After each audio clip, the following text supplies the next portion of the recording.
কাঁঠালের বিচি এখানে ছুলে এই যে পানিতে অনেক সময় ভিজিয়ে রেখেছিলাম। এটা ওঠালে ভালো হতো, কিন্তু ওঠাবো না, এভাবেই চলবে, সমস্যা নেই। এত কষ্ট কে করে বলেন তো? কি দরকার এত কষ্ট করার এত গরমে? শর্টকাটে যদি হয়ে যায় তাহলে সমস্যা কি? আচ্ছা, এখানে শুধু আমি পানি ফুটতে দিয়েছিলাম। এখন এই পানির মধ্যে একটু লবণ দিয়ে দিব। তারপরে যে কাঁঠালের বিচিগুলো দিয়ে দিব এখানে সেদ্ধ হতে।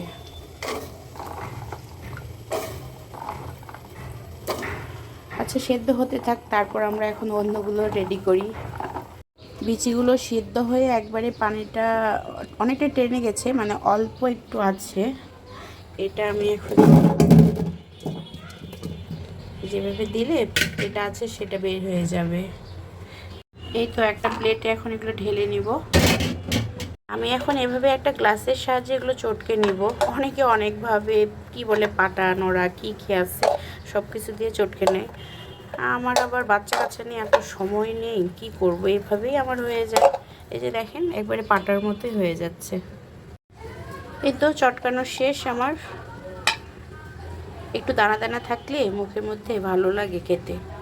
আচ্ছা, এদিকে পেঁয়াজ পাতলা করে কেটে নিয়েছি, সাথে কাঁচা মরিচ, শুকনো মরিচও দেওয়া যায়, তবে অনেক গরম, শুকনো মরিচটা একটু কম খাওয়াই ভালো। আর সাথে আছে লেবু। এখন এখানে কেটে রাখা পেঁয়াজ, মরিচ আর অল্প একটু লবণ দিয়ে দিব, বেশি লবণ না। আমরা অবশ্য ভর্তা টর্তা বা যে কোনো তরকারিতে লবণটা একটু কমই খাই। সাথে এখানে দিয়ে দিব লেবু। আর এই তো একটু দিয়ে দিব সর্ষের তেল। ওদিকে কুলফি মালাইয়ের আওয়াজ হচ্ছে, শুনতে পাচ্ছেন রাস্তার ধারে। এই তো এখন মেখে নিব। হাবিব ভাইয়ের কুলফি মালাই কে কে খেয়েছেন জানাবেন কিন্তু। আল্লাহ, সারাক্ষণ এই গরমে আশপাশে কত কি যে আসে। কুষ্টিয়ার কোনো আপু ভাইয়েরা থাকলে অবশ্যই সাড়া দিবেন। আপনাদের কুষ্টিয়ায় কি হাবিব ভাইয়ের কুলফি মালাই আছে? অবশ্যই জানাবেন কিন্তু। ভর্তাটাতে লেবুটা দেয়াতে খুব সুন্দর একটা মানে স্মেল বের হয়ে আসছে। এই যে দেখেন মুঠ হয়ে যাচ্ছে, খুব ভালো লাগে এভাবে। মানে যে কাঁঠালের বিচি ভর্তাটা আপনারা কিভাবে করেন যদি সম্ভব হয় অবশ্যই জানাবেন। আমি অবশ্য এখন এগুলো এই যে গোল গোল করে নিব।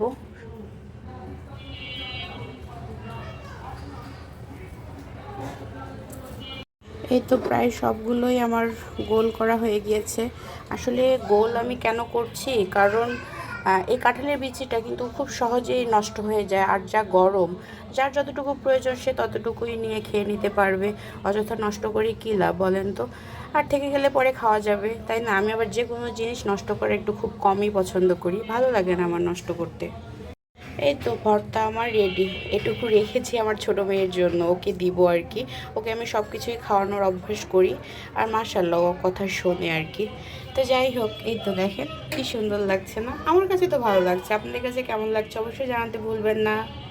এই তো হয়ে গেল আমার গোল গোল কাঁঠালের বিচির ভর্তা। তো সবাই ভালো থাকবেন। ভিডিওগুলো আমার কেমন লাগে বলেন তো? জানি না কেমন লাগে, তবে চেষ্টা করি। আর যদি ভালো লেগে থাকে অবশ্যই লাইক কমেন্ট শেয়ার করে পাশে থাকবেন। টাটা।